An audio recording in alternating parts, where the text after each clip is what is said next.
How to fix a printer that won't feed paper through. Here are some troubleshooting tips if your printer won't feed paper through. Check for paper jams, open any access covers and check for jammed paper. Carefully remove any stuck paper. Inspect the paper path, make sure there are no obstructions or foreign objects blocking the paper path. Clean the paper feed rollers, turn off printer, and wipe the rollers with a clean cloth lightly dampened with rubbing alcohol. Use recommended paper, make sure you are using paper that meets printer specifications. Inkjet printers often work best with heavier paper. Check paper tray settings, adjust the paper guides in the tray to match the size of paper being used. Reset paper size if needed.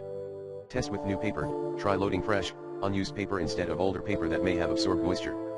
Printer maintenance, run any cleaning and alignment utilities to optimize paper handling. Firmware updates, check for any updated firmware from the manufacturer and install if available. Replace pickup rollers, if rollers are worn, they may need to be replaced. This requires disassembling the printer. Service the printer, if other steps don't help, the printer may need professional servicing to fix mechanical issues. Start with simpler fixes like cleaning rollers before trying more complex solutions. If paper still won't feed correctly, have an experienced technician service the printer.